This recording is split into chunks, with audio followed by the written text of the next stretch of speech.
Bom dia a todos. Então, hoje, na nossa disciplina de Indivíduo, Cultura e Sociedade, nós estamos discutindo o texto Em Nome da Mãe, de Luiz Tarley de Aragão. A referência completa do texto está na descrição do vídeo. Vamos fazer a nossa rodada inicial. Vamos começar, então, com o Rodrigo. Rodrigo.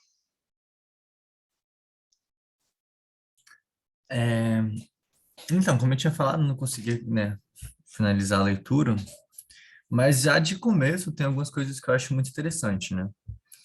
Que aí, por exemplo, quando ele vai fazer esse deslocamento, né? Que, enfim, ele trata sobre essa distância, né? Que ele tá do Brasil, acaba voltando, né, as percepções, e aí é muito interessante que ele coloca, por exemplo, assim, como a ideia de sagrado, ela inverte quando a gente estuda ela na nossa sociedade, né? Tipo, o sagrado começa a ter uma percepção, a gente começa a perceber ela como um vilã, né? Que, enfim, que eu acho muito interessante esse deslocamento de ótica, né? Que aí tem relação com, eu acho, com a questão de levar os nossos conceitos para os outros, né? Enfim, que é muito interessante. E eu fiquei pensando também, né, quando ele começa a falar sobre a questão da violência, que ele vai dialogar lá com o da Mata, e aí, enfim, ele coloca que, né, no nosso caso, a gente tem um sistema, e esse sistema, ele não é simétrico na relação entre os agentes e entre as instituições, né? Que meio que tem uma dependência ali, que ele vai falar sobre questão de privilégios e etc., de... É uma relação meio, né, uma relação assimétrica, onde esse sistema é construído assim, né? Tem sempre um que tem uma relação, talvez, eu vou colocar de superioridade, né, uma questão de hierarquia, assim, com o outro, e que isso vai perpetuando, né? E aí eu fiquei pensando muito nisso, né, até como uma questão simbólica de violência, né, uma simbologia para isso. Mas, enfim, aí no fim a gente vai discutindo. Tá bom. E você, Andrew?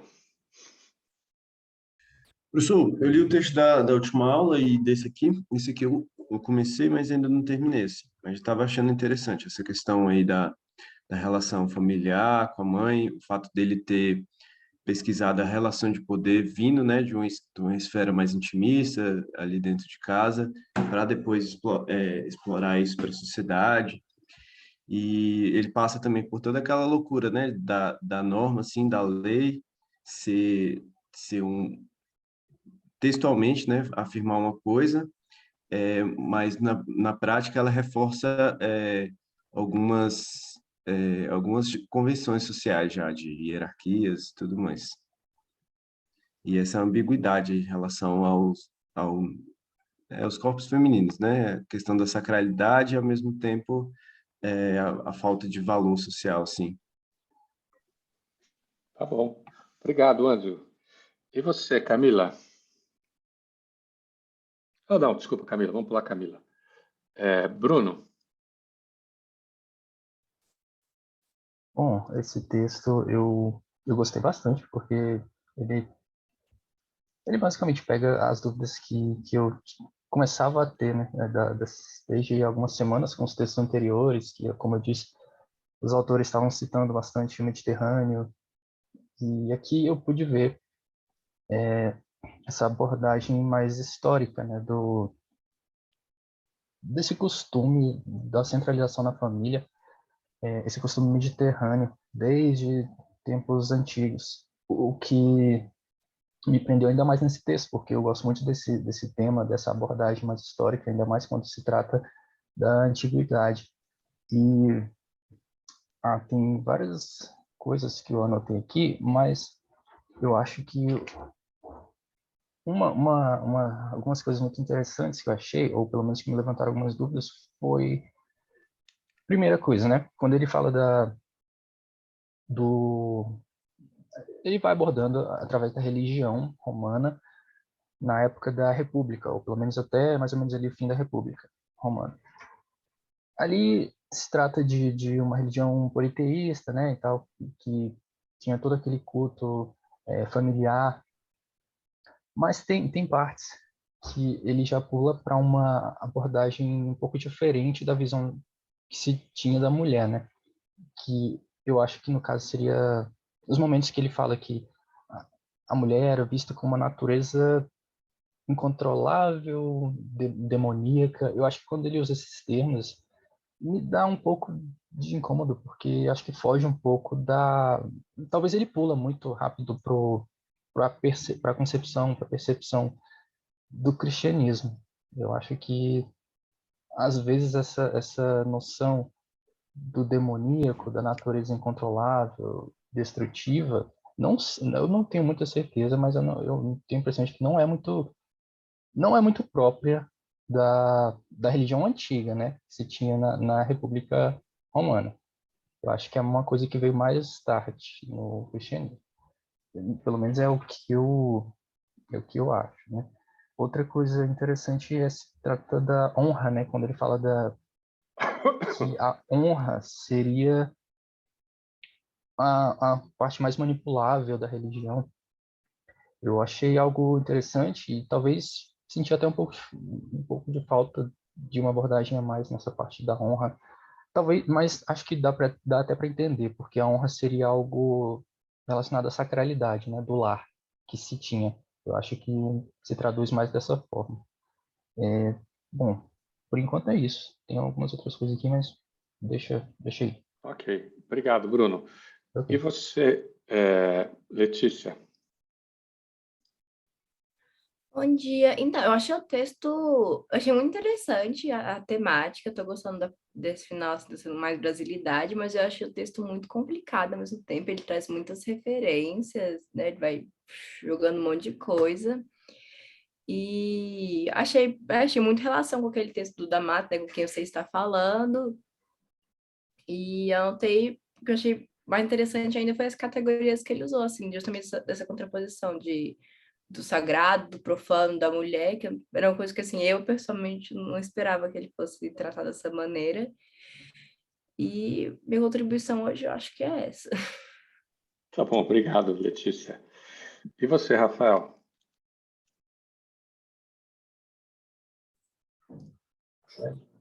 Professor, não, desculpe, também falhei miseravelmente, não consegui ler o texto até acordei cedo hoje, mas está tendo uma obra inacreditável aqui do lado. Vocês A devem gente estar está ouvindo. ouvindo, E aí tá foda. Desculpa, vou tentar Não, ler depois, tá bom. à E tarde. você?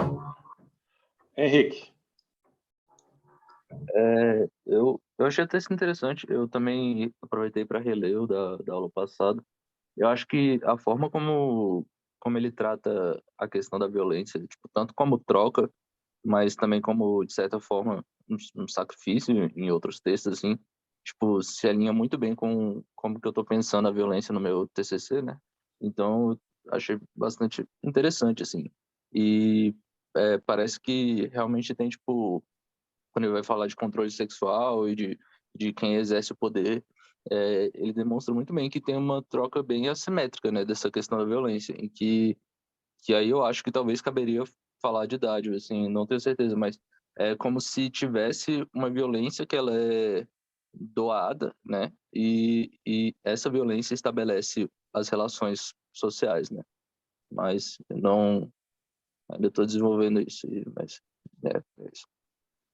Ok, obrigado, Henrique. E você, Arthur? Professor, eu gostei do texto, não consegui ler tudo até o final, mas ele toca pontos bem interessantes e é interessante porque parece que ele está sempre dialogando, né? Apesar dele nunca citar, ele parece estar sempre dialogando com Lacan, na verdade, né? E trazendo pontos. E um ponto muito importante que eu fiquei um pouco com dúvida é o seguinte, a questão do feminino, né? Ele traz muitos dados etnográficos, né, de várias populações, e eu fiquei um pouco confuso, apesar de ter achado que eu entendi em certa parte. Afinal, né, o feminino é sagrado ou é profano? Né? Então, isso me remeteu muito ao texto da proeminência da mão direita, né?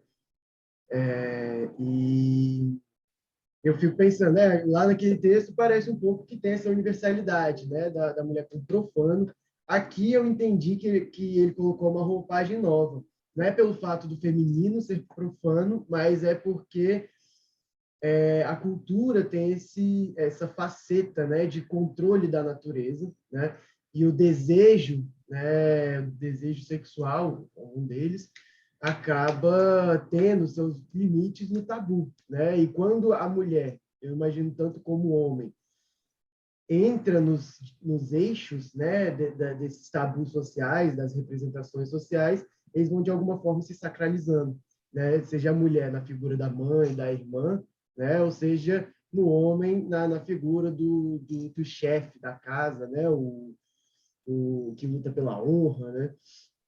Então eu senti esse sistema representativo aí, e que isso aí está totalmente relativo a trocas, né? Cada um tem um papel aí, né, nessa pessoa. Só que eu achei interessante, o Henrique trouxe a coisa da troca, né? Eu não sei se eu li meio desatento, assim, mas assim, eu não peguei muito essa coisa da troca. Se eu puder também dar uma explicada a isso também, como é que a gente vai observar aqui nesse autor a violência a partir da troca, né? Eu imagino, né, tem até uma certa imaginação sobre o que pode estar em jogo, mas eu gostaria de ouvir o senhor falando. Eu eu achei também legal só a questão do mecanismo simbólico que ele traz também, essa coisa do síndrome relacional, né? Bem analítico, cara, adorei. É isso. Tá bom, tem várias. O texto ele é bem diferente do outro. Começa por aí. Esse texto,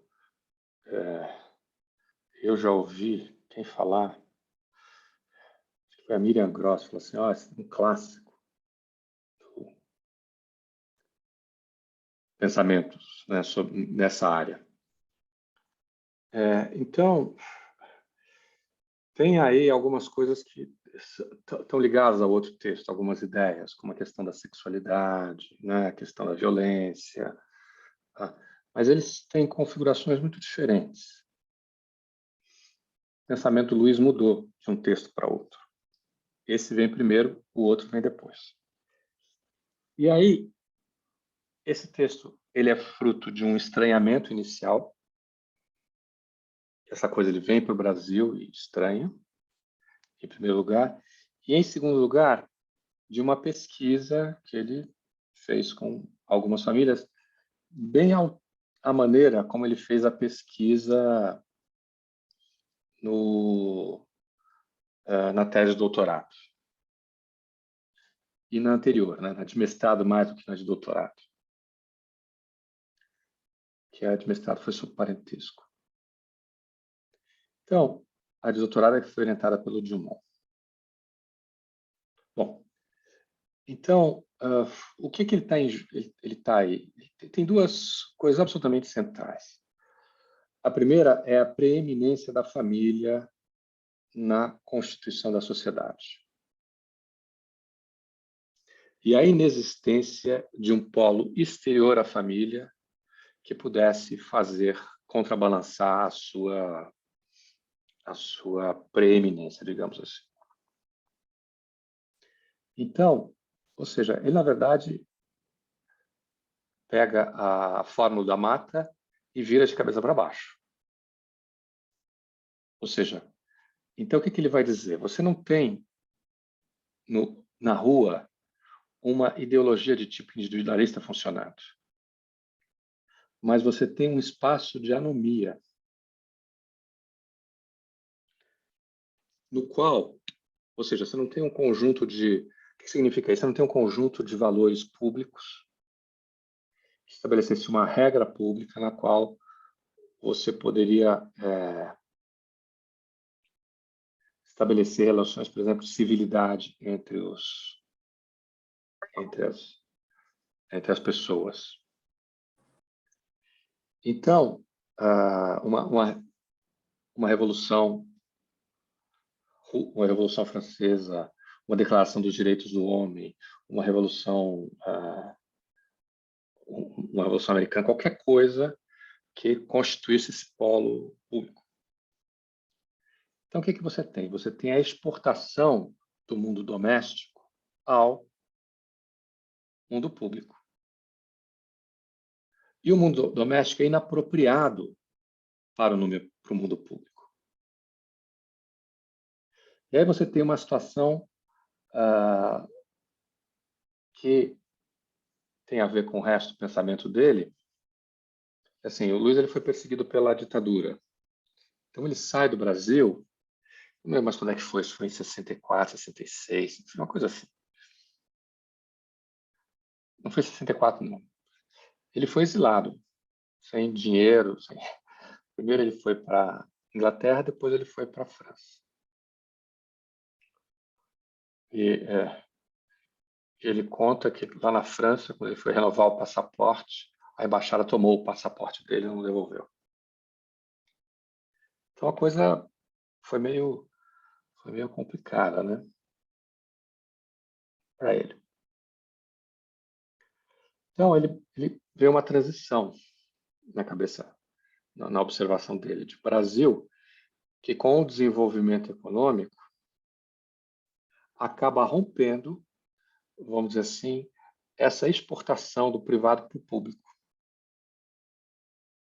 De forma que o resultado é um resultado de violência potencial. E ele releu Olha com quem você está falando, né? Olha com quem você está falando, para ele é um ato de violência, onde você está tentando impor uma relação hierárquica num domínio público sem que haja ali uma regra hierárquica forte, uma ordem de precedência forte. Tá, então, aí ele vai falar, a segunda parte do texto é ele tentando examinar como é esse complexo da família. Ele está pensando como bom Dumontiano, ele está pensando nos valores essa configuração de valores que está presente na família. E para isso é que ele vai para a história. Não é bem uma história o que ele faz. Ele vai pegando configurações de diversos momentos para mostrar como essas configurações se transformam, se transmutam na nossa configuração. Então, o que você tem? Você tem, primeiro, uma consideração mais ampla, de dizer, olha, nós não fazemos parte da civilização individualista europeia. Que é França, Alemanha e Inglaterra, que é o centro. Tem ali os Países Baixos também e tal. Nós fazemos parte de uma outra coisa, que é uma civilização mediterrânea, que tem, face à civilização individualista europeia, mudanças muito grandes. Então, esse é o primeiro ponto, né? Que está dentro desse conjunto que é o indo-europeu, né? Que vem lá da Índia para cá. Ok. Então, o que é o que caracteriza essa coisa no Mediterrâneo? O que ele vai falar é justamente, por um lado, o poder masculino e, por outro lado, a sacralidade feminina. A sacralidade feminina não. A ideia de que as mulheres elas representam o componente incontrolável ligado à natureza. Isso para ele está no Mediterrâneo. E ele vai usar algumas coisas etnográficas do campo e lá, que são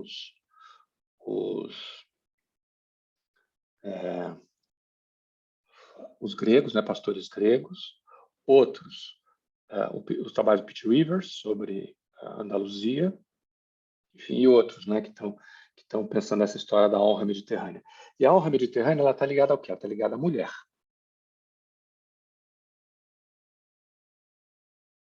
Ou seja, quando a mulher desonra o lar, o que você tem? Você tem todo mundo, a honra de todos é manchada. Família. Então, esse é um elemento, sacralidade da mulher e a ideia de honra.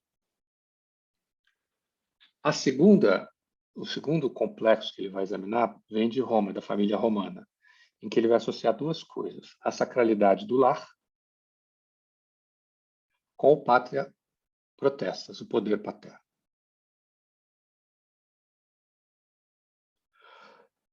Essas duas configurações, elas se transmutam no caso brasileiro. O que você tem? Você tem a mulher, então o lar é sagrado. E a sacralidade tem a ver com fogo, né? Que está no centro da coisa, no centro do espaço doméstico. E tem a ver com o pai, no caso romano. No caso brasileiro, o que você tem? Você tem, primeiro, esses três elementos: pátria potestas, a sacralidade do lar e a relação da mulher com a natureza e da sexualidade. Então, para você formar o lar, o que você tem que fazer? Qual é o componente central no caso brasileiro? É o sacrifício da mulher. Ela sacrifica a sua sexualidade, e aí tem o outro texto, que é o Mãe Preta, Tristeza Branca, né? E aquele jogo entre o corpo da mulher interdito e o corpo da ama de leite permissível. E nesse corpo da ama de leite você não tem,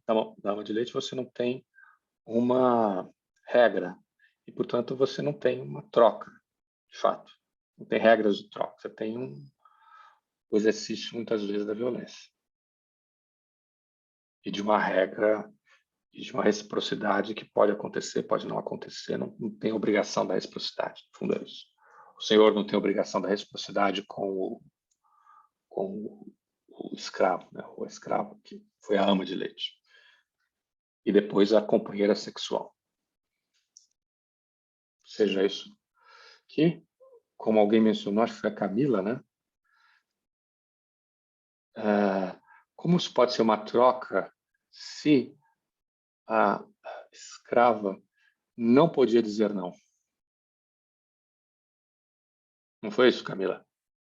Como ela não pode dizer não, então você não tem. Você não tem aí toda a situação, ela é associável a uma relação de violência, qual você está impondo um corpo a outro.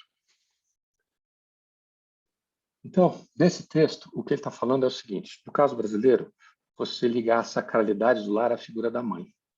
Ela está no centro. E a sacralidade da mãe significa o quê? Significa a castração do desejo sexual.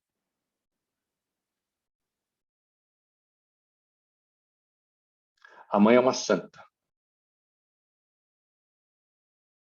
E como santa, ela é o centro. E daí a tragédia que é quando, por exemplo, a mãe não se limita ao papel que lhe caberia, né?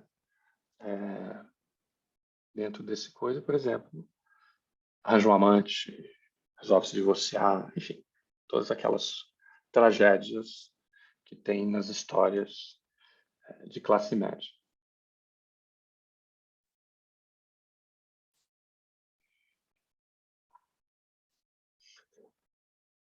E qual é o problema? Eu acho que eu tenho uma interpretação disso que está lá na introdução.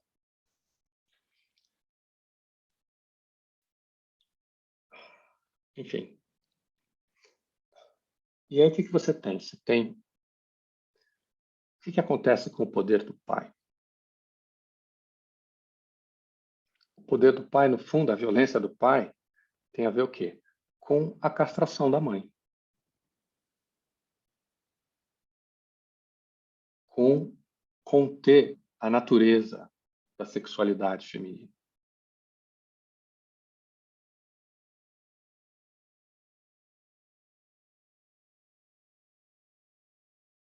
No fundo, o centro o centro do social é o sacrifício da mulher.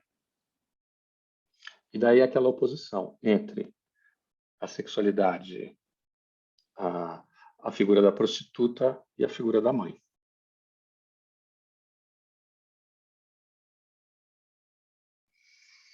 Faz sentido?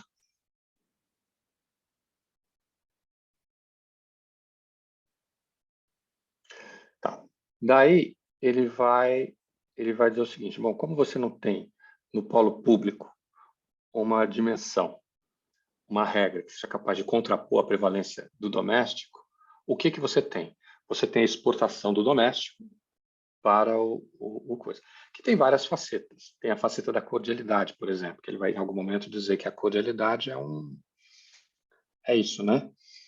Essa tentativa de exportar para o público algo que está presente no mundo doméstico, que é sempre problemático e não dá muito certo.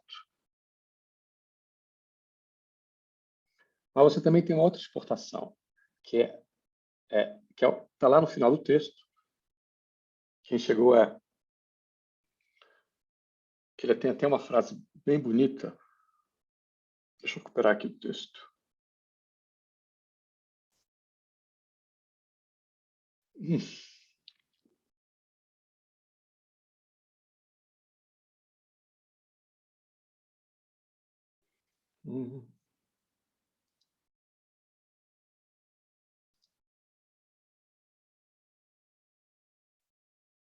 Vamos ver. Está lá no final.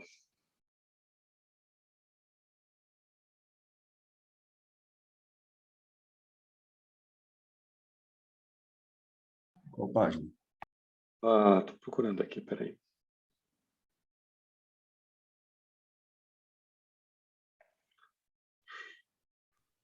Professor? Aqui, ser está na página 89. Diga.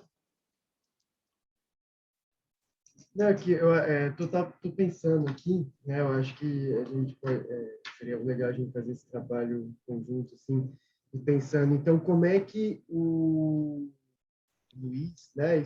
Eu acho que a nossa aula inteira vai ficar circulando sobre isso, né? Mas como é que ele está, então, explicando a violência, né? Então, de onde está vindo esse fenômeno, né? E aí eu lembrei daquela coisa né? Você mesmo tocou essa coisa da sexualidade, então tem o sacrifício da sexualidade, e aí vai para essa ruptura com a puta, né? A santa e a puta, né? E é interessante pensar como é que, por exemplo, existem muitos casos de pessoas que, por exemplo, né, tem muito psicanalista mesmo que traz casos assim de pessoas que acabam por fazer, né, enche a cara, faz aquela coisa, acaba transando com uma pessoa que não gostaria, muitas vezes até um travesti mesmo, né, travesti, pessoas trans sofrem muito com isso, que aí a pessoa acorda no dia seguinte, né, e percebe que na verdade onde estava o gozo dele, que era com aquela pessoa que simbolicamente era profana para ele, né, profana no sentido de nossa, eu nunca pegaria uma pessoa trans, mas quando ele está no seu momento de gozo, é exatamente essa pessoa que ele vai atrás, né, naquele momento. E aí isso traz essa faceta do inconsciente, né, essa coisa desse que, na verdade, e eu acho que esse que é o ponto que ele traz lá na Mãe Preta, Dor Branca, sei lá. Tristeza branca. Tristeza Branca. Que o ponto então, o ponto do prazer simbólico não coincide com o ponto do gozo do corpo, né? E por isso que esse é um ponto de engate da agressividade na psicanálise, né? No momento em que, por exemplo, né, o homem, né, por exemplo, ele tem um casamento, só que quem ele transa, na verdade, são pessoas fora do casamento. Né? O casamento tem uma vida sexual bem inativa, só que ele goza, né? Isso também é muito frequente também. Ele vai, na verdade, só consegue gozar, tem as maiores relações sexuais fora, extraconjugal, né? Então, isso aí já traria uma dimensão da gente pensar como é que se cruza essa relação, né? Essa relação do tabu com o desejo, né? E como é que a geração de agressividade a partir disso, essa ruptura, né? Essa fragmentação, né? Com quem eu realmente gostaria de ser e quem eu realmente gosto em ser. O problema é que isso não está ligado a uma configuração individual. Isso está ligado a uma configuração, a um valor que é um valor que estrutura a sociedade brasileira. Esse que é o problema. Então, ele faz até uma comparação que está presente nas perguntas que ele faz, né? Ele tem uma entrevista, uma longa entrevista que ele produz, uma comparação com sociedades mais individualistas, onde o casamento e a sexualidade andam juntas. Ou seja, você casa e a sua sexualidade está ali com a sua companheira, né? Está pensando aqui em casamentos heteronormativos. Claro, porque é o que, na verdade, estrutura as sociedades, né? Assim, pelo menos ideologicamente. Então, Porque também pensar um dado que é bem frequente, desculpa, que é o fato do Brasil ser um dos países que mais existem violência a pessoas trans, só que ao passo que ele também é um dos países que mais consome material pornográfico de pessoas trans, né? Isso é um dado muito importante.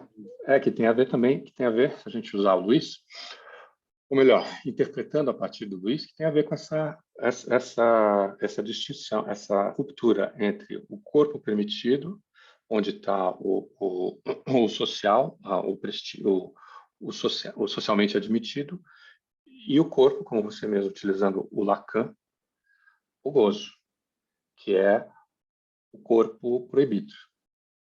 Então, se você utilizar esse tipo de coisa, o que você tem? Você tem uma ruptura que vai entrar por vai estar presente em todos os espaços ideológicos da sociedade brasileira. Essa é a hipótese do Luiz. Tanto é que no texto lá ele vai falar sobre como é que é o nome daquilo? A leniência, a liberdade, é o que é? Não é a frase, é a palavra, gente. Licença.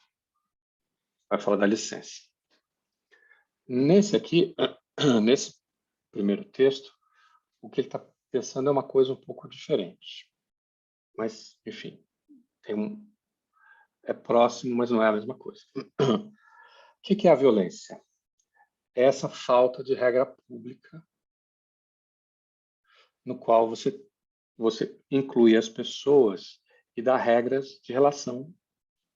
Qual é a relação entre elas? Então, o que você tem no mundo da rua? Você tem essa tentativa de exportação do modelo presente na família, que pode ou não ser bem sucedido. Quando ele é bem sucedido, ok. Quando ele é mal sucedido, você tem como resultado a violência. Um resultado possível imediato.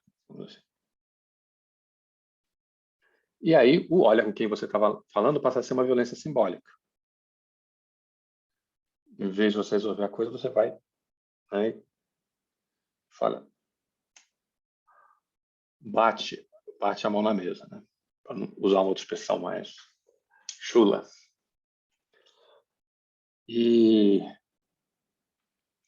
Mas aí você tem uma outra dimensão também, que é a exportação, que é o que ele vai falar aqui, ó, lá na página 89. Ser ou através do pai, ou ser em nome da mãe. Você tem o quê? Você tem a exportação para o domínio público das atitudes autoritárias do pai, da violência, né? Que está ligado ao poder paterno, que, de novo, está ligado ao controle da sexualidade feminina. Você tem exportação disso para o mundo público, no qual é a figura que representa isso? É a figura do coronel. Não, em que sentido? Então, a figura do coronel passa a ser uma figura ideal típica. Não, ideal típica, não é? Tudo bem, ideal, no sentido de uma racionalidade, a gente pode dizer. Em que sentido? É o exercício da violência. E aí você tem a exportação de uma outra ser em nome da mãe, que é a ideia de quê? De sacrifício e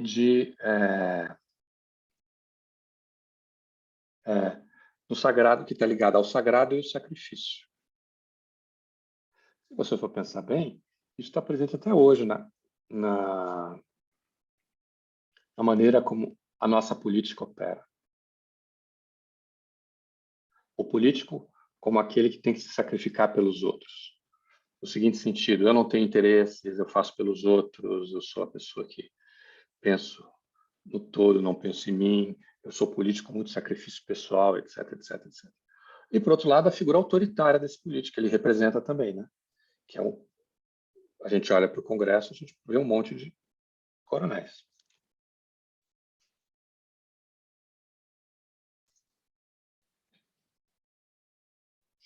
Professor, parece que eu pensar assim, tipo, na falta, né? Se foi isso que o autor está trazendo, né? Na falta de como se fosse uma lei total, se abre mão, né? Se abre portas, brechas para como se fossem poderes a partir de uma certa patronagem, no sentido de que quando você fala, você sabe com quem está falando, né? Exatamente por não ter uma lei que controle isso, né? Fica um pouco à mercê das pessoas, né? Fica um pouco à mercê de, ó, eu sou juiz, então eu tenho interesse de ser respeitado, né? Exatamente por uma falta de uma lei imposta ali, ó, juiz tem isso e aquilo de poder. Então, não precisa, se tivesse isso, não precisaria falar, olha, sabe o que você está falando. Mas exatamente a situação em que não existe exatamente um tecido social regrado nesse sentido, que aí abre portas para essa coisa da patronagem, né? Ah, eu sou filho do A coronel. patronagem existe independentemente disso, porque a patronagem é você ter um patrão, e você pode ter um patrão mesmo com regras públicas, que é aquele que te leva para frente, ajuda, te apoia, etc. Em troca, você apoia, enfim, aí vai, né? Mas o ponto, eu acho que a primeira parte está totalmente correta, que é a ideia de que não tem uma regra pública, seja ela igualitária ou seja ela hierárquica. Esse aqui é o ponto. Então, a crítica do Luiz pode caminhar para os dois lados. Tanto no fato de uma regra individualista, e aí ele tá dizendo o contrário do da mata, é importante dizer, ou seja, o mundo da rua não é um mundo de regras individualistas, é um mundo anônimo, sem regras.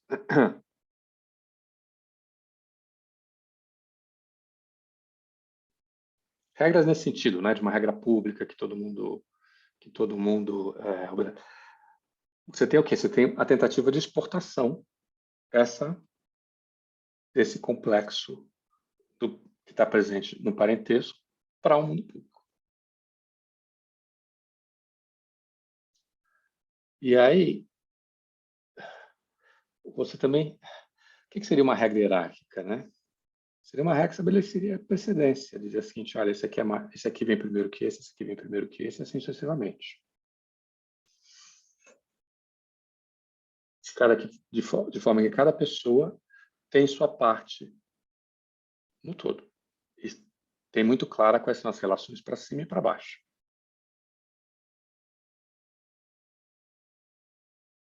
Tem coisas muito interessantes no Brasil. Como você chama alguém? Você chama pelo primeiro nome, você chama como senhor.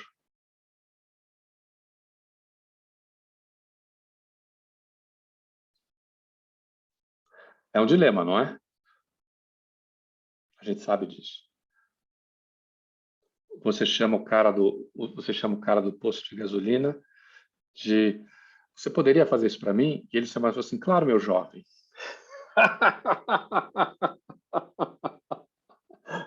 O posto de gasolina é o único lugar que eu sou jovem aí. Claro, meu jovem.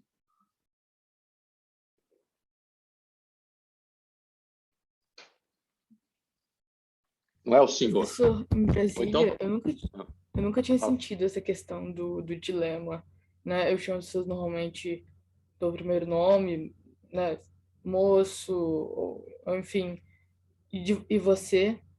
Mas quando eu fui para Belém, eu vi isso muito claramente, que o você não era aceito para quem fosse lido como superior a mim, e as pessoas ficavam ofendidas.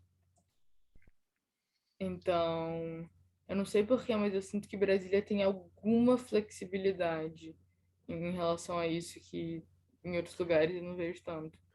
Pode ser também por causa do tamanho da cidade. Brasília a Ainda gente vai tem ver. o dona e o seu, né? A dona Maria, seu José, e senhora Maria, senhor José.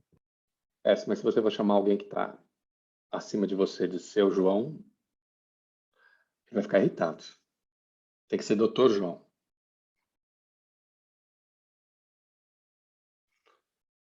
Né? Pois é, no português, ou você é doutor ou você é jovem. Doutor, eu posso fazer? Claro, pode. Ô, meu jovem, o que o senhor quer? Nunca é senhor. O senhor sabe qual é o que é senhor. Ou é um ou é outro. A gente vai ter um outro texto do Luiz, que é o último texto que a gente vai ler dele no programa. Acho que é isso. É chefe, campeão. Chefe, campeão.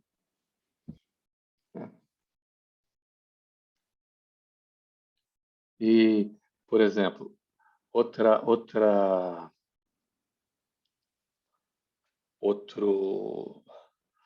ideia, quando você fala assim, estava discutindo a questão da regra pública. Você já reparou que quando você exige a regra, você vai ser mal visto? Do lance das máscaras aí, então, Não é? Bicho, olha, a regra é usar máscara. Que história é essa? Quem você pensa que você é? Quem você é? Vira um conflito pela regra. Você já reparou isso, Helena?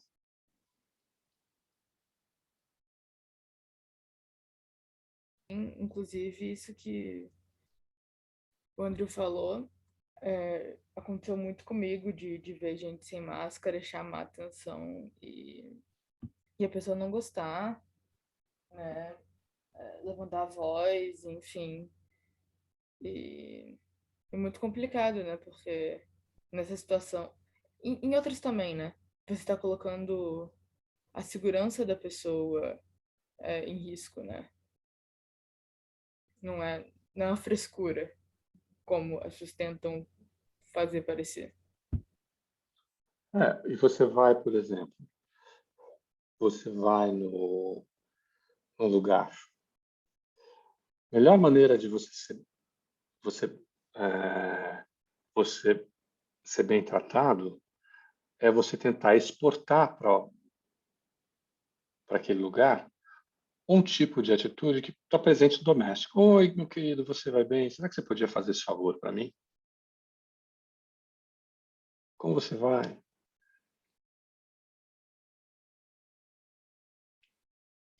Não é assim, olha, eu preciso disso agora. Aí eu digo para você, olha,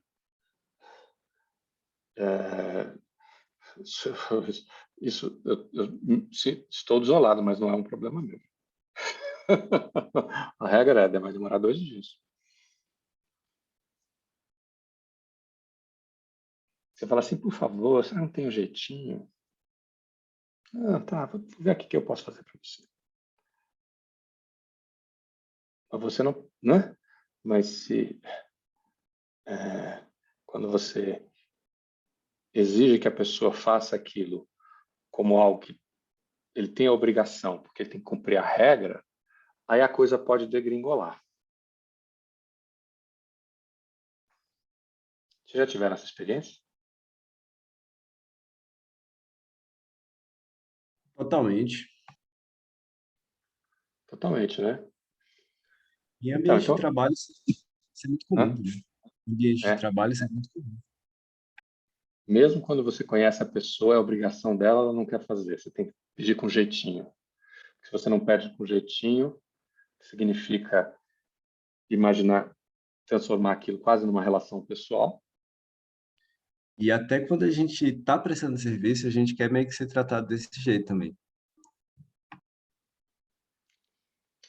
Né? Ou seja, não é assim, Andrew, liga esse negócio agora.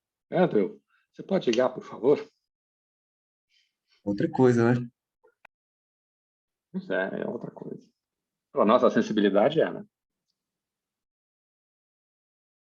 Pois é, porque um deles ele parece como se fosse um ataque narcísico, né? Um ataque para a pessoa, assim. Porra, mano, tá me tirando. No campeonato não tá usando máscara.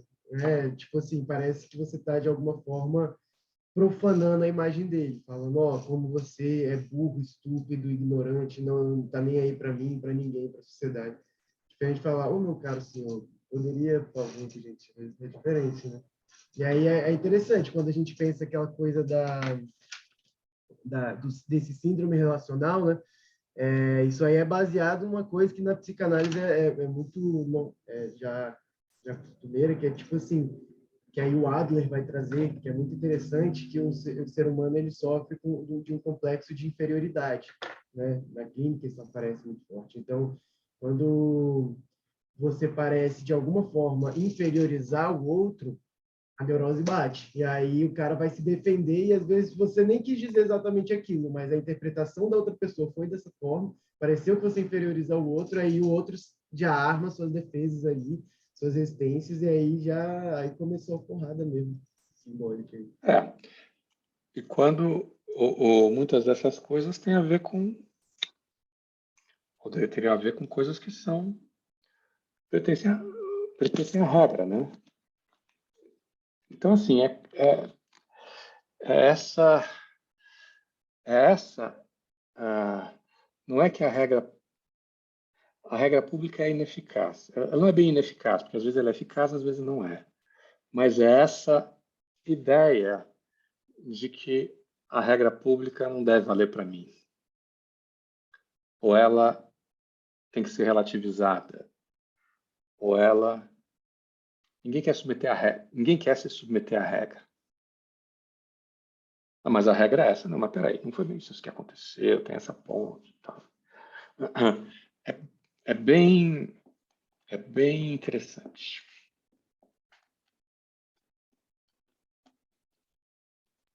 O que mais tem é isso. Eu faço estágio na Comissão de Direitos Humanos, e quando a gente faz abertura para o público, o que mais vem gente é assim, pedindo para furar fila da assistência, pedir porque eu era amiga do Roriz em 90, ai, porque eu servi, e pedindo assim, falar, mas não, mas é porque tem a ordem do chamado, não, mas eu fiz isso e aquilo, então eu tenho que pular, para mim não vale, não tem outra assistência maior para mim, as pessoas, né, mesmo que assim, e elas não, é engraçado até às vezes que elas não percebem as coisas que elas estão falando, assim, elas querem na cara de pau mesmo, falando, não, eu vim aqui pedir para ser tratado melhor que todo mundo que está aqui na fila, igual todo mundo, porque eu mesmo sou muito diferente e mereço esse tratamento muito diferente, sabe?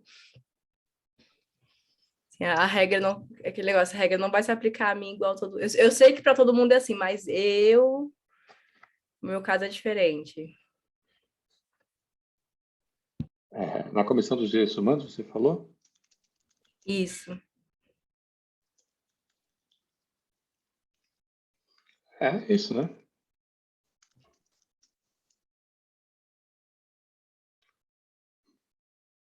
É interessante se a gente for pensar que inconscientemente existe um certo impulso do ser humano à inferioridade, culturalmente a gente vai ver o seu reflexo oposto, vai ter um impulso à sua superioridade, a tentativa do sujeito de se elevar culturalmente, né? De mostrar como não, porque na verdade não é bem assim, eu tô aqui porque eu sou juiz e aí eu tenho direito e tal, porque eu sou essa pessoa que não preciso usar máscara porque eu sou imune naturalmente. Tem, né? Então vai né? ter... Eu sei da minha vida, você não sabe, se vira, você tem E às vezes fica assim, né? Às vezes, por exemplo, você vai à casa de alguém e fala assim, não, aqui em casa você não precisa usar máscara, não. Aí você fala assim, não, mas eu quero usar porque aí o outro parece que está sendo, de alguma maneira, ofendido. Eu Isso tive uma que o Arthur experiência falou. assim. Ah, desculpa, pode falar. Não, fala. Ah, tá. Isso que o Arthur falou entra na compensação, né? O ser humano se sente inferior e ele tem que se projetar como superior para compensar isso, né? Então também entra a pessoa que não quer usar, que use máscara na casa dela. Ela não pode fazer do jeito que ela quer fazer na rua. Então, dentro do lugar dela, ela quer forçar as pessoas a fazerem do jeito que ela acha certo.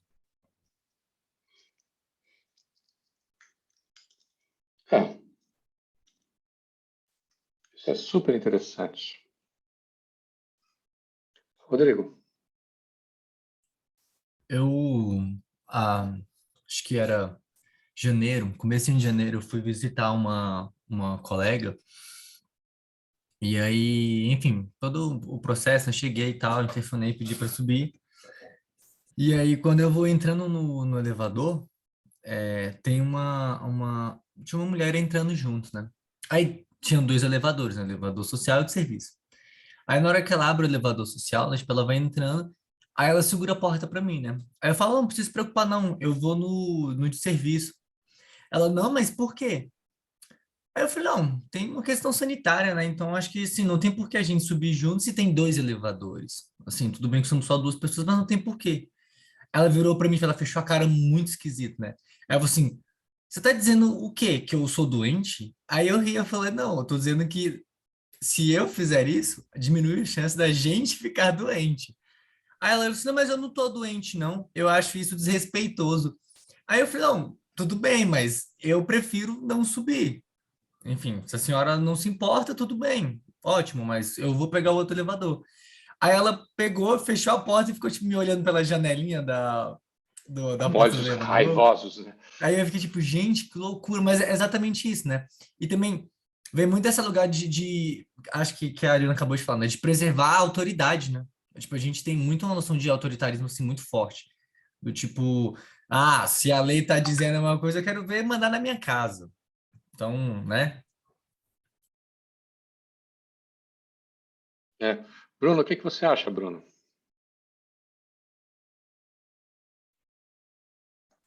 Eu, eu concordo e realmente, principalmente essa última fala do Rodrigo, que é bem essa coisa mesmo do quero ver mandar na minha casa, né? É aí que dá para ver muito claramente essa divisão da casa, do lar e da autoridade. É isso. Ok. E aí você tem o quê? Você tem essa exportação, né? Essa que é o interessante. Ou como sacrifício ou como violência. Autoritarismo.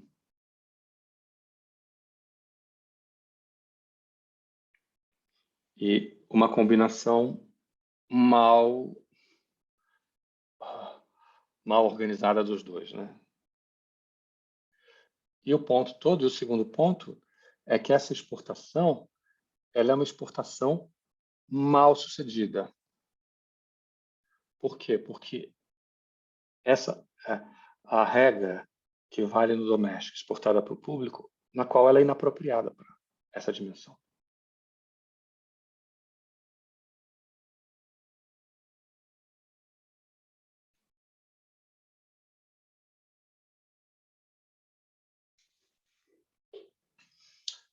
Fez sentido? Agora, vamos comparar isso com as teses do Gilberto Velho? E aí, como fica?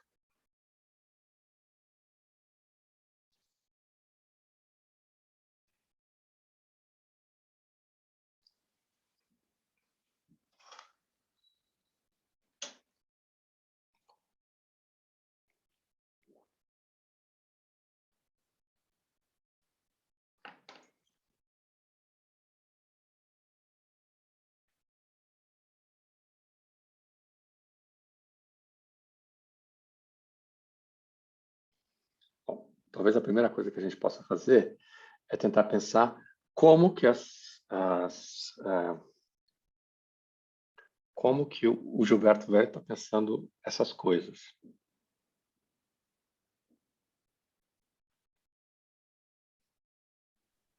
E aí?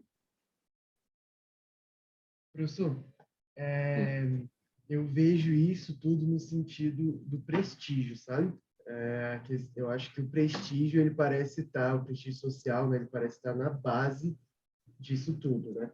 E o Gilberto Velho ele vai trazer essa relação do prestígio com a ideologia que está relacionado com a criação de um ethos, né? Então, tipo assim, então, a ideologia individualista, por exemplo, ela meio que agrega vários ethos diferentes, né? Vários ethos que eu leio um pouco como códigos morais mesmo, né? E aqui a gente está vendo que, na verdade, esse código moral ele não é exatamente uma coisa hegemônica em toda a cultura, igualzinho, como uma mão invisível que resolve todos os problemas da cultura, né? Na verdade, ele funciona como essa exportação, né? Então, o que é prestigiado em casa, no futuro vai ser prestigiado fora de casa, né? E como é que a educação, a primeira educação dentro de casa, a segunda educação dentro da escola, eles vão se fundindo numa educação maior, só que é aquela coisa, né? Em que medida, né? A educação familiar vai ser predominante, né? Então, Mas eu acho que não é questão de educação, não. Vocês acham? Porque isso que quando as pessoas falam assim, o nosso povo é muito mal educado, o que eles estão querendo falar com isso? Estão querendo falar que eles não têm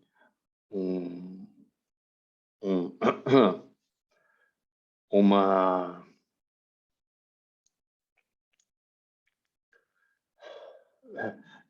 eles não sabem cumprir a regra pública ou eles não sabem utilizar no público as regras que vêm do domínio do parentesco? O que significa? Pô, lembrando muito da escolinha aí, parece mais a segunda, assim, quando a professora falava. Você não joga esse papel no chão da sua casa, não é mesmo? Então por que você joga aqui na escolinha? Parece uma coisa mais assim, que na sua casa você se comporta direito, você respeita a hierarquia. Quando você sai, você Não você respeitam. esquece. Mas É, mas também tem o inverso, né? Você tá fazendo alguma coisa ruim e a pessoa vira e fala: Ah, isso você faz na sua casa. Aqui você se comporta direito. É verdade. Mas eu fico pensando também, professor, por exemplo, numa lógica de, sei lá, dominação mesmo, de configurações que a gente internaliza, mas que não necessariamente faz sentido para a gente.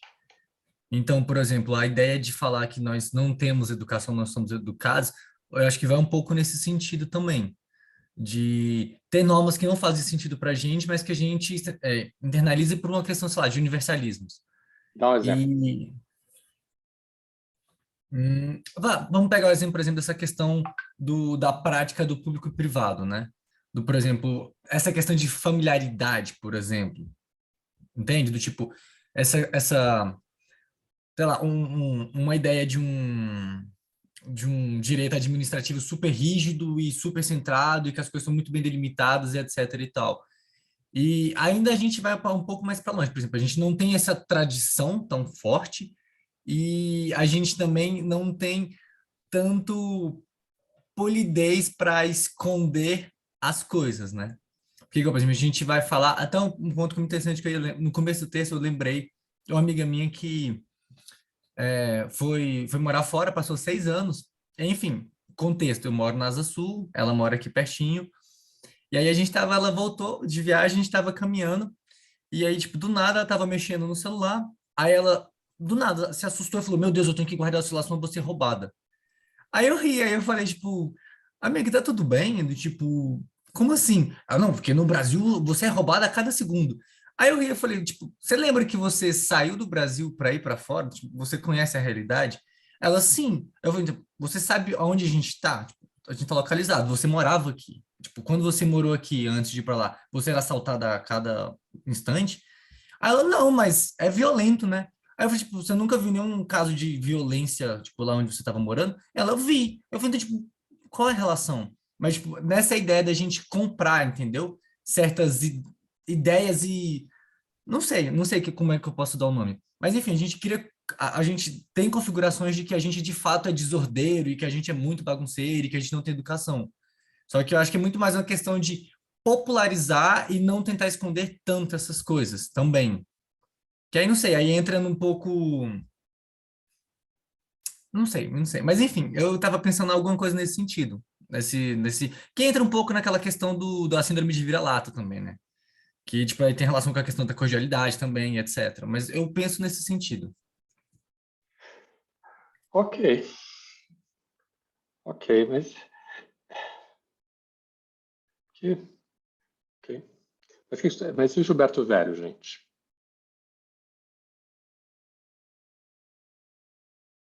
Ô, professor, as coisas que eu lembro do Gilberto Velho é sobre antropologia urbana. Você quer que te associe com isso? Mas aí não tem a ver com antropologia urbana? Não, tem, mas é porque eu estava pensando numa outra... Sei lá, estava pensando quando o Arthur começou a falar sobre a questão de... Ai, como é que é o nome? O que você Tá, falou, Arthur? Enfim, pode falar, vou tentar lembrar aqui. eu vou então dar uma sugestão para vocês, já que vocês estão tímidos. Vamos então pensar sobre a ideia de indivíduo que está presente no Gilberto Velho.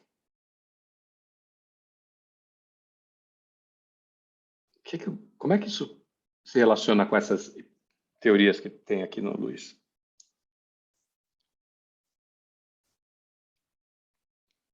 Professor, eu vejo isso, ainda mais, inclusive, agrega com o que o Rodrigo trouxe, eu vejo essa noção da individualização como uma tensão, né, entre como se fosse o indivíduo e as categorias totais, assim, nesse sentido de, então, existe sempre uma angústia de se individualizar. Por quê? Porque a gente, exatamente por esse um certo complexo de inferioridade, né, que faz a pessoa, olha, aprender, e quando eu digo educação, eu digo de socialização, né, nesse ethos, né? Então, a pessoa vai aprendendo como ser uma pessoa moral, uma pessoa digna, uma pessoa tarará, tarará, Mas tarará. tudo bem, mas Arthur, olha só.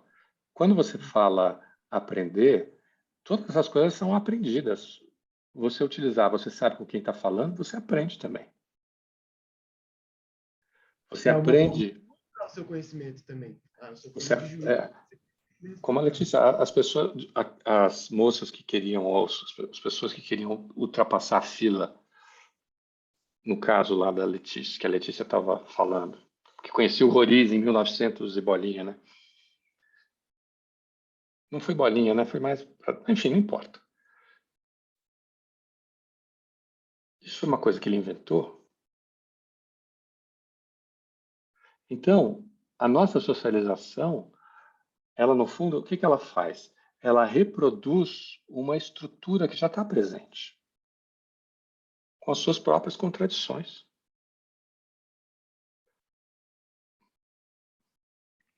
Olha, eu vou dar um exemplo para vocês. Eu me lembro que eu estava na graduação. Graduação não, estava no doutorado.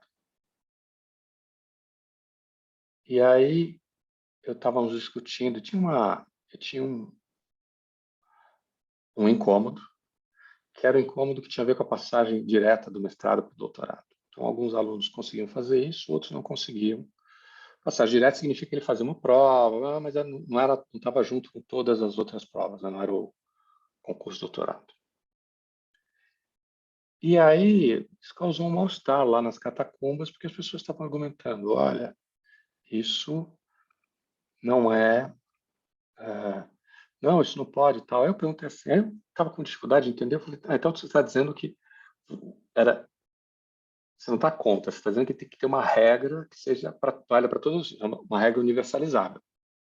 Ele falou, Eu falei, tá bom, eu concordo com você. Eu também acho que a gente tinha que ter regras universalizáveis para saber quem vai ocupar cada sala na catacumba. Não. Não, eu estou na sala, eu decido quem chega. Quem vai ficar comigo. Entendeu a diferença? É uma coisa assim. A pessoa. Como é que você justifica uma contradição tão evidente, uma em seguida da outra? Não foi assim, um dia depois do outro. Não foi. Como eu declarei, como eu sei para você, você fala primeiro uma coisa, depois você fala outra coisa completamente diferente, com um contexto completamente diferente. Você inverte a regra e para você está tudo bem.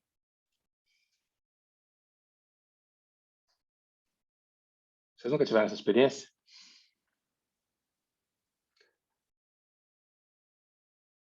Ou seja, e no fundo isso é o quê? É uma maneira que as pessoas jogam com os dois códigos. Então, eu diria que o Gilberto Velho ele tem uma preocupação muito grande com a agência, embora ele não use esse termo. Quer dizer, a maneira como as pessoas elas têm projetos, elas procuram realizar seus projetos e elas estão dentro ali de que podem ou não ser contraditórios com a estrutura social, com a família, com a expectativa dos outros, etc. Que exige rompimento, que exige... Então, é quase como se o Luiz estivesse falando um pouco no plano em que o da Mata está falando. De uma configuração mais ampla, que estaria presente, entremeada na sociedade brasileira. Já o Gilberto Velho está trazendo isso para um caso lá do Rio de Janeiro, Copacabana, Zona Sul, Zona Norte, tentativa de ascensão social, etc. Ele está falando assim, e os exemplos mesmo que ele dá são exemplos de pessoas que manipulam isso de acordo com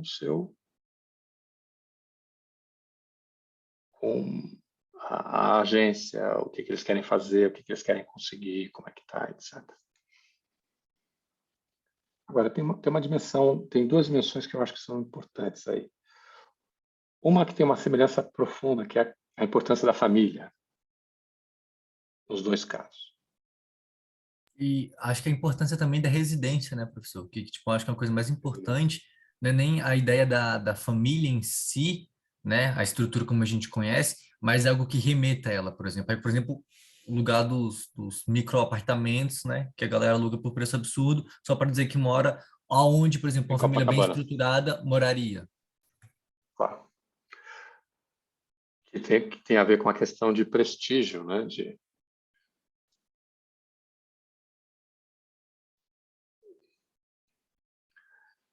São diacríticos de prestígio, né?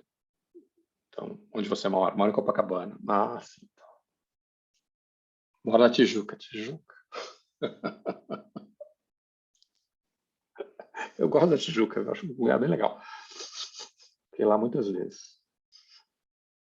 Mas... Professor, eu acho que tudo está relacionado com o código, no sentido que a gente está sempre sendo socializado e internalizando códigos das nossas relações, daqueles mais importantes, né, que voltando lá para o Zimmer, né?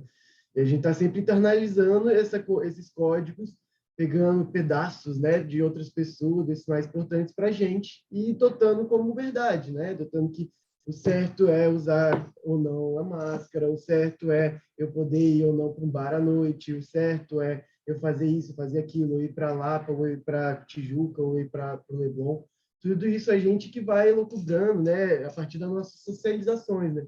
Por isso que eu tenho essa ideia de que somos os adultos, na verdade, são grandes crianças, né? A gente está sempre num constante processo de socialização e de agregamento de novas noções de prestígio, né? Quando você chega num grupo diferente, você já vê uma nova forma de prestígio, né? Não, tudo bem, você pode, mas aí você já está falando uma coisa um pouco diferente, né? Você está mais aí para o Gilberto Velho que para o da Mata ou Aragão, não é ou não? Estou enganado. De todo jeito, eu acho que o ponto central aqui é que, em relação à educação, é que nós somos educados na sociedade tal como ela é.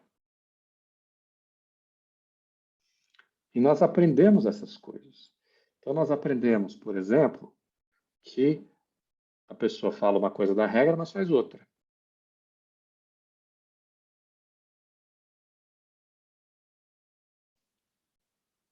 Meu filho, você tem que dizer a verdade.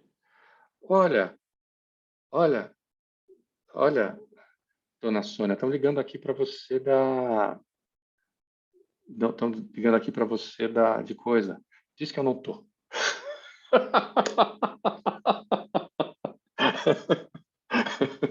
São dois registros absolutamente diferentes na mesma frase. As pessoas aprendem a fazer isso.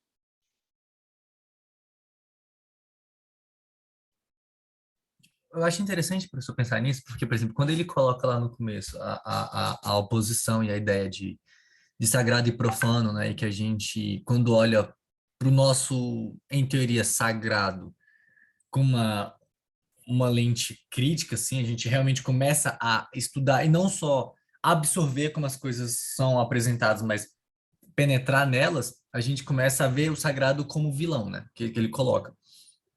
E aí, tipo, acho que esse é o principal ponto, né? É do tipo, a gente absorve as coisas de uma forma naturalizada e existe nela, tipo, em si mesmo a contradição, né? Do tipo, igual, por exemplo, a gente aprende de forma errada. Não é que aprende de forma errada, é que está o problema. Não, é assim, não Você, errado nesse sentido, mas assim, a quando gente... você fala... Fala. Não, pode continuar. Que esses caras, o Velho, o Aragão, o da Mata, eles não estão falando como as coisas deveriam ser. Eles não estão dizendo assim, olha, a coisa... Aliás, tem uma crítica aí, né?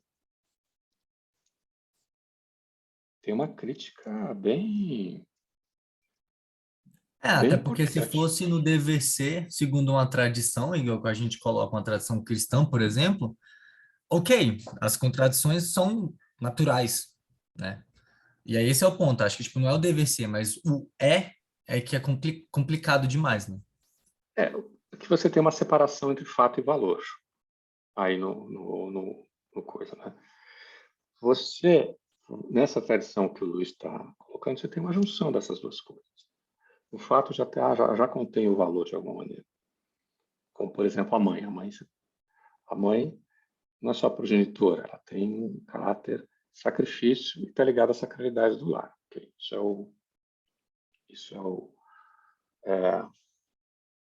Vamos dizer assim, esse é a própria concepção do que é mãe já está imbuído a ideia de valor. Então, agora, você vê qual é a crítica que você tem a partir de boa parte do pensamento social brasileiro. A ideia é a crítica à falta de individualismo, à falta de elementos próprios do individualismo. Igualdade, liberdade, cidadania, cumprimento da regra, etc.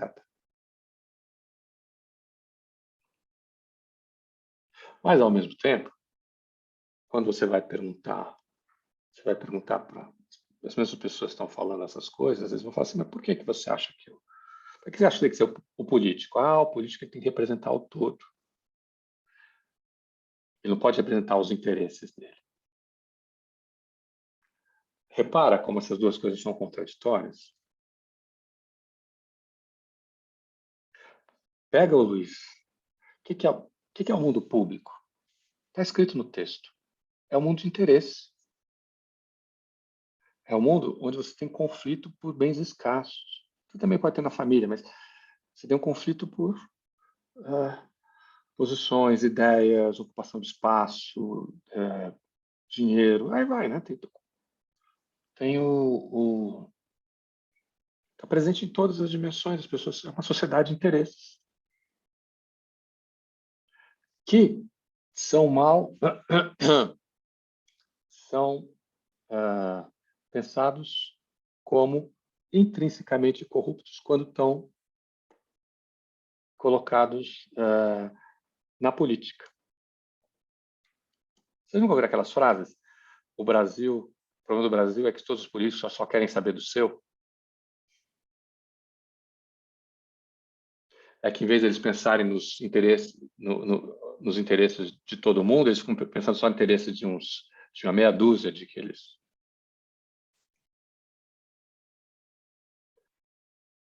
E aí, então assim, agora, uma sociedade de interesses, uma sociedade individualista é uma sociedade típica de interesses.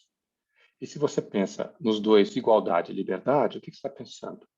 Você está pensando numa distribuição igualitária do produto social, ou mais igualitária possível, e, ao mesmo tempo, na liberdade de cada um procurar o seu caminho. E, portanto, você está pensando em conflito. Não tem divergência, etc. Só que o político não pode representar a divergência da própria sociedade, tem que representar o todo. Então, aí você fala, o problema do Brasil é a cidadania, porque as pessoas não exigem seu direito. Repara, essas coisas... É uma coisa muito complicada. E que representa uma junção que estava lá presente lá já naquele texto que a gente leu do Drummond, que é uma sociedade que valores individualistas vão se relacionar com valores holistas e vão fazer uma coisa nova, diferente.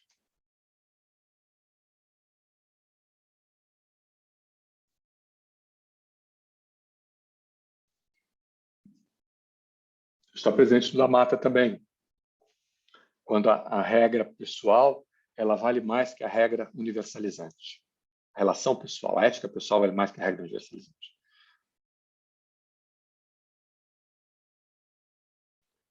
Assim, é quase como se o Luiz estivesse pensando no mundo das regras, por dizer assim. Você pode dizer o seguinte,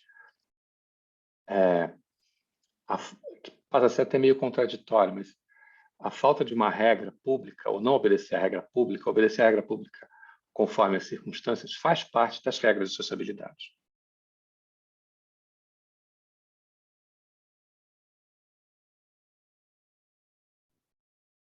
Mas isso é uma coisa, o que a gente está chamando de regra pública? Não é a Constituição, eu imagino, né? O que seria regra pública? Vamos ler como é que ele coloca? Peraí.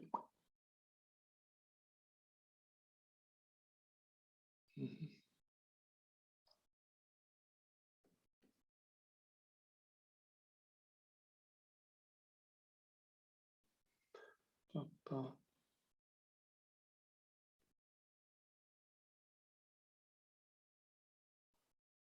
Ó.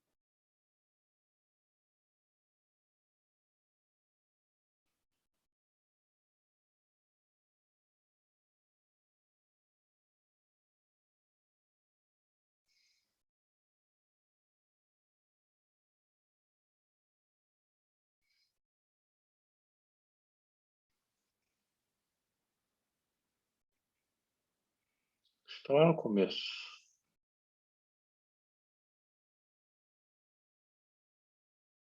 Aqui, ó, página 65.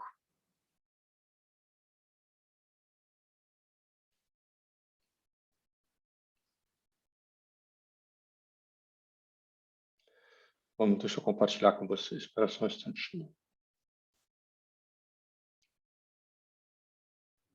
Qual parágrafo, professor? Já vou mostrar. Espera só um instantinho.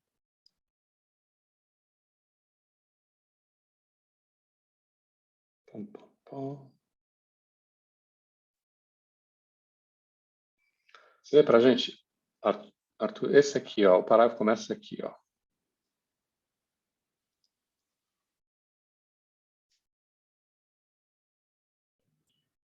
Ao que nos parece, e essa é a nossa hipótese de trabalho, esses mecanismos contínuos de caracterização da precedência e do privilégio não se fundam diretamente na história peculiar da instituição familiar no Brasil. Seu peso, sua centralidade gravitacional no sistema, sua capacidade de determinações sociológicas vinculam-se de maneira privilegiada a esse espaço e são cultivados em seu interior. Fora dela, nada existiu até hoje que pudesse equilibrar seu peso ou dividir-lhe a influência. Ao contrário, a Igreja e o Estado foram muitas vezes seus aliados imediatos e naturais. Fundiram-se nela, representaram-na enquanto canais institucionais para a afirmação de sua vitalidade e domínio na cena social. Continua? Sim. Nenhuma declaração dos direitos do homem ou promulgação de uma carta magna veio tolher-lhe os desígnios, criando um espaço social crítico, autorreferente, localizado no exterior da família. Isso é, essa é uma sociedade relacional, na qual fora da família não há salvação. Não, tudo bem. Fez sentido? Professor, o que eu tirei disso aqui é que a Igreja e o Estado, elas funcionam meio que validando, né? Ele acabou de se fundindo, né? Eles foram meio que absorvidos pela família e viraram como um sistema, não sei se patronário seria a melhor palavra. Mas... Não absorvidos pela família. Mas Professor, eles... Fala. Quem está falando? eu peguei como se, por exemplo, na Ah. verdade, não conseguisse apartar todo os elementos que talvez a gente encontre nessa ideia de família. Por exemplo, tanto o Estado quanto, por exemplo, as leis, etc., não conseguiram fugir disso. A gente traz dentro de uma condição legal ainda elementos de família, tanto que coloca essa questão de familiaridade, etc., né? Então, por exemplo, mesmo as leis não conseguiram romper criticamente com o costume, né? Com a tradição. Mais ou menos, porque você falou uma coisa super importante, Rodrigo, e você nem se deu conta.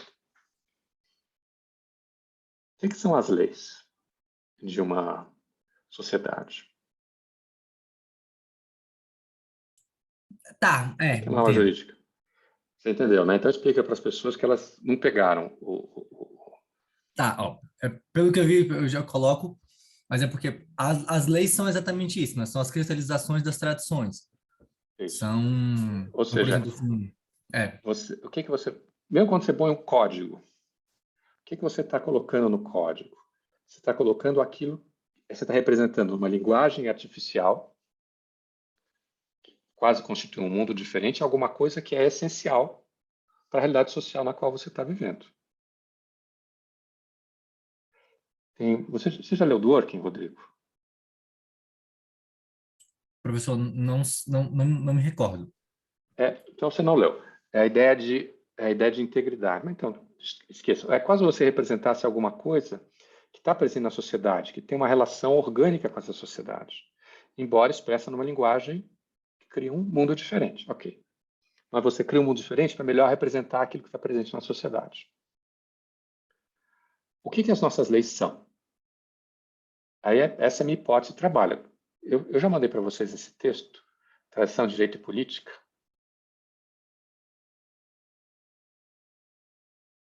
Não, né? Tá. Pois se alguém tiver interesse, eu mando. Se o Rodrigo tiver interesse, me manda um pedido, eu te mando. Não vou ficar impondo para vocês os meus textos. A ideia é que no Brasil, a nossa norma jurídica e o Estado se constrói contra as formas legítimas, as formas sociais, assim, a maneira, a nossa sociabilidade. Só que esse negócio é insustentável. De vez em quando ele tem que incorporar algumas coisas, né? Não tem jeito. Ele tem que encontrar mecanismos para se aproximar da sociedade, mesmo que ele diga que não faz. O que o Luiz está dizendo, então, é assim: essa norma que a gente tem nas nossas leis, elas não constituem um ponto autorreferente que vai se opor à predominância desse código doméstico que está sendo exportado para o domínio público. Pelo contrário, eles são cúmplices. Eles se apropriam desse código e o utilizam. E, nesse sentido, reproduzem.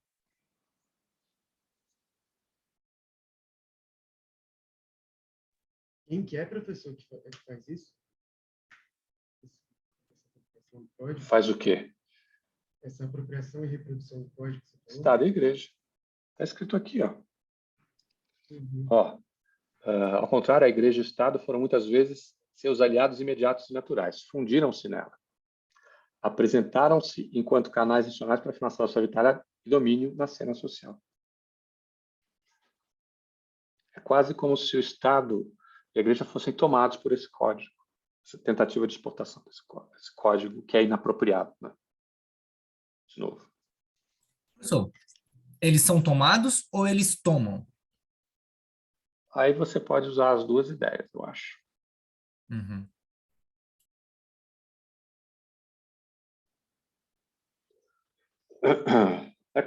Aquela ideia.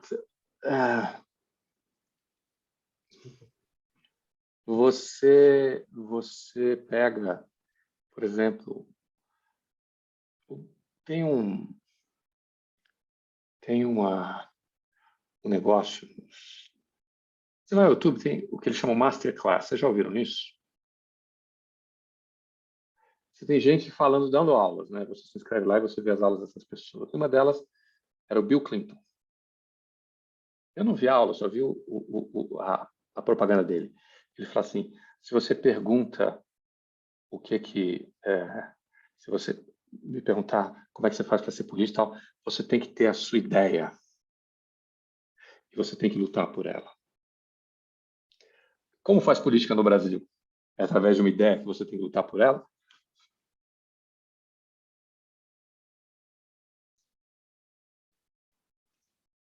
Como é que Como é faz que na é? prática ou como é que eu faço uma construção? É porque eu não Como sei, eu você acho que faz aí a na gente tem prática? diferente. Como é Na que é? prática, acho que não, né? É uma Já, ideia já. também? Você acha que tem algum momento que tem uma ideia? O que você acha, Rafael? Acho que para fazer política no Brasil, mais do que uma ideia, são relações e sobrenomes. Leia. Tá vendo? É isso. Relação. Você precisa ter companheiro, você precisa ter amigos. Se você não tem amigos, você não vai para frente. O amigo pode até não concordar nada com a sua ideia, mas como ele é seu amigo, ele caminha junto com você. O que, assim, a gente está falando aqui até não parece negativamente, assim, mas a ideia ela está sendo cumprida, que é tipo, a política não se faz sozinho, se faz em grupo. Em partido, no caso. E aí você tem como você organiza o coletivo, né? Esse que é o ponto. Se você organiza a partir digamos assim, de um conjunto de ideias que você vai defender. Por exemplo, contrário ao aborto, por exemplo, aí vai, né? Tem vários tipos de coisa. Ou é a partir desse conjunto de relações que você estabelece, relações de codependência, de troca. Então, você apoia o outro, baseado numa linguagem da troca, porque isso te permite agir sobre o outro. E lutar, e conseguir realizar interesses. Né? Esse que é o...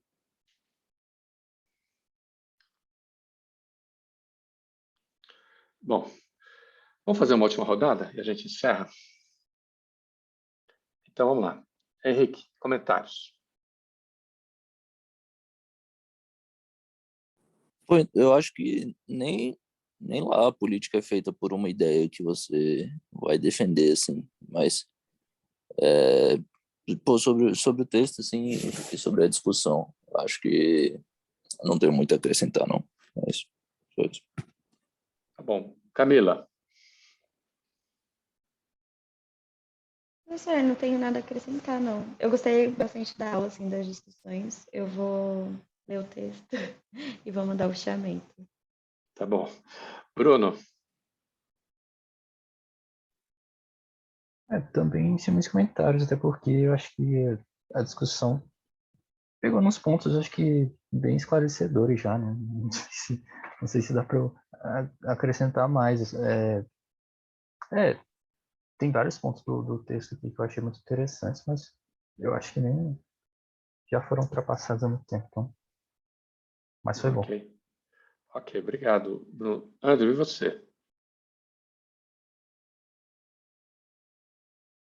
Pô, tô achando interessante aí a construção que a gente vem fazendo através das aulas da ideia de indivíduo, né?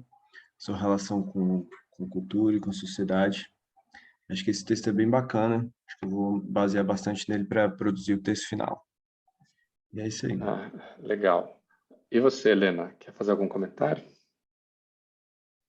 Gostei muito da aula, queria ter participado mais, queria estar melhor para ter participado mais, mas é interessante que isso da política, né? Eu também acho que a gente faz por relação, mas a gente tem o ideal de que deveria ser feito por uma ideia, né? Então, ver como o ideal que a gente tem é descolado da nossa prática. Uhum. Tá bom, obrigado, Helena. E você, Rodrigo, o que você acha? O Rodrigo está sem som. Vamos para o Rafael. Rafael, depois o Rodrigo entra. Só agradecer a todos pela discussão aí de alto nível, mesmo sem ler o texto, conseguir acompanhar, e também vou tentar mandar o fichamento. Tá bom, Rodrigo.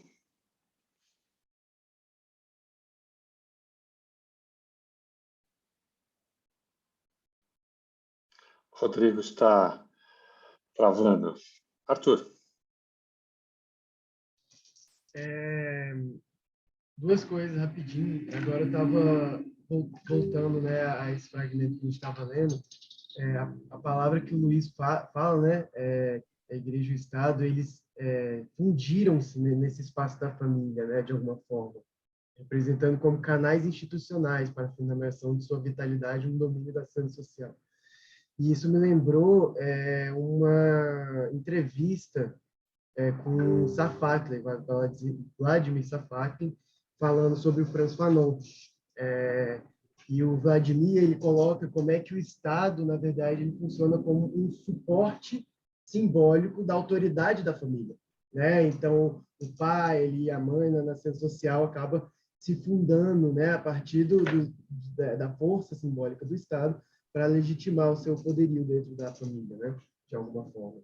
Aí vai trazer mais as minúcias do caso do Fanon, aí já entra muito especificamente. Se alguém tiver interesse, posso mandar ela depois.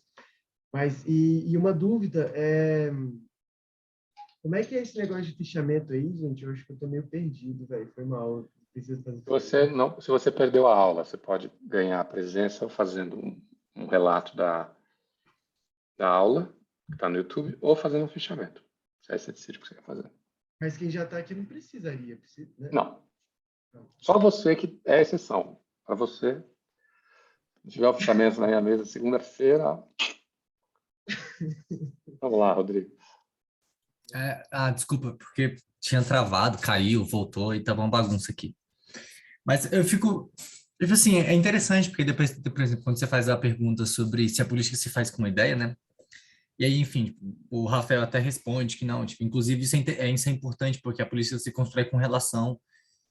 E aí, enfim, tipo, é interessante de ouvir, tipo, é uma perspectiva interessante e até bonita, né? Tipo, essa construção, a política enquanto uma construção coletiva e etc e tal.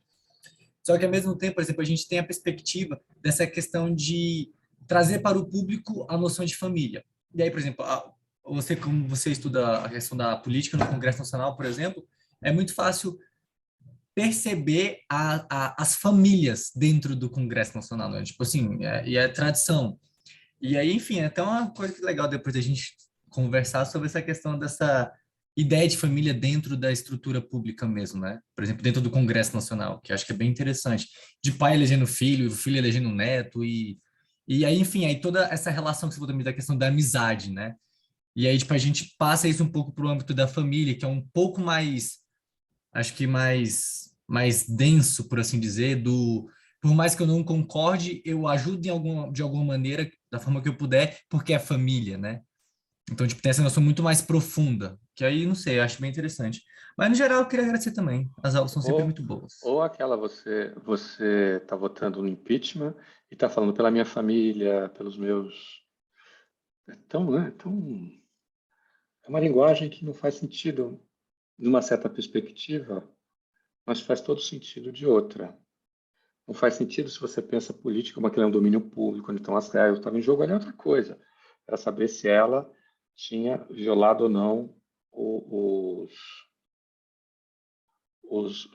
se aquela constituiu ou não um crime político. Você vai votar sim pela família? Teve alguns que votaram assim, não, eu acho que aqui caracteriza crime por causa disso. É.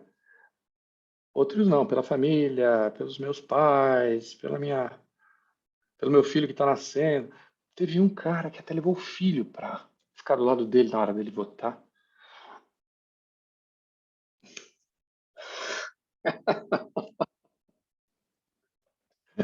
Mas são coisas só no Brasil. Bom, pode ser que a gente fala só no Brasil, mas pode ter outros lugares também, né? Então, gente, olha, vamos encerrando. Obrigado a todos. Se você gostou da aula, deixa o like no canal. Aqui, né?